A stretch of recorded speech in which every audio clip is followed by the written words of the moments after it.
नमस्कार दोस्तों। मैं कई बार कुछ काम बस ये सोचकर टाल देता हूँ कि जो जैसा है चलने दो। मतलब आसान शब्दों में कहा जाए तो मेरे पापा अभी कमा रहे हैं, मैं आराम से दिन व्यतीत कर रहा हूँ। दिन भर में कभी पढ़ा तो पढ़ा, नहीं तो बस समय पार हो रहा है। मैं अपने आरामदेह जीवन से बाहर आकर पढ़ाई करने, जीवन में कुछ बड़ा करने की सोच ही नहीं पाता। लेकिन आगे जो कहानी मैं आपको बताने जा रहा हूँ, इसने मेरा नज़रिया पूर्ण रूप से बदल कर रख दिया है। अब मैं समय के महत्व को पूरी तरह समझ चुका हूँ। तो चलिए दोस्तों, शुरू करते हैं बिना किसी देरी के।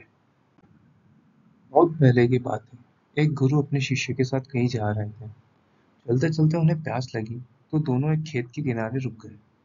खेत की हालत देखकर लगता था खेत का मालिक जरा भी ध्यान नहीं देता। उन्होंने देखा खेत में एक घर भी है। वे दोनों उस घर के पास जाकर दरवाजा खटखटाते हैं। घर में से एक आदमी, उसकी पत्नी और बच्चे बाहर आते हैं। सभी अत्यंत गरीब दिखाई देते थे। गुरु कहते हैं, क्या हमें पानी मिल सकता है? काफी प्यास लगी हुई है। व्यक्ति उन्हें पानी लाकर देता है।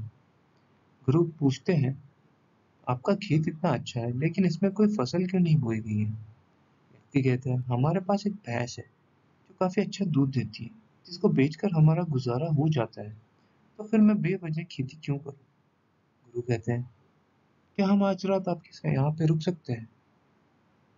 कल सुबह होते ही हम यहाँ से चले जाएंगे।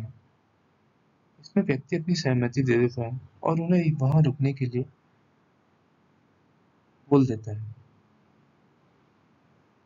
आधी रात होते ही गुरु अपने शिष्य से कहते हैं, उठो, हमें अभी के अभी यहाँ से चलना होगा।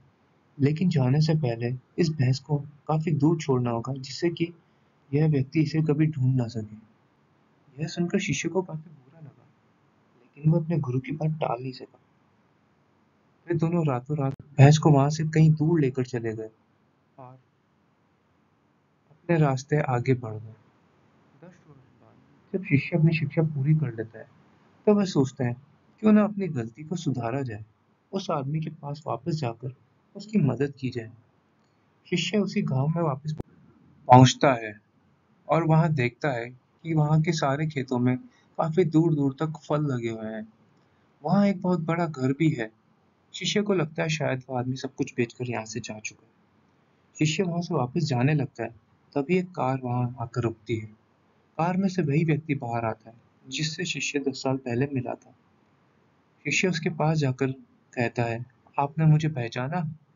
मैं वही व्यक्ति हूँ जो 10 साल पहले आपसे मिला था। व्यक्ति कहता है, हाँ, उस दिन को मैं कैसे भूल सकता हूँ। शिष्य कहता है, आप तो बहुत गरीब थे, आखिर आप इतने अमीर कैसे बने? व्यक्ति कहता है, क्या बताऊँ, आपके जाने के बाद मेरी भैंस कहीं खो गई। मैं कुछ दिनों काफी दुखी रहा, परेशान रहने लगा, लेकिन जीवन में कुछ करना तो था ही। मैं लकड़ियां काट कर बेचने लगा, जिससे कुछ पैसे मिलते और मैंने खेत की बुआई कर दी। फिर उससे जो पैसा है, उससे मैंने सारी जगह खरीद ली।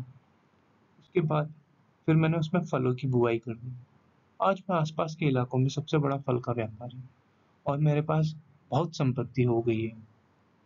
आज मैं इतना सफल नहीं हो पाता अगर उस दिन मेरी भैंस कहीं खोई नहीं होती तो।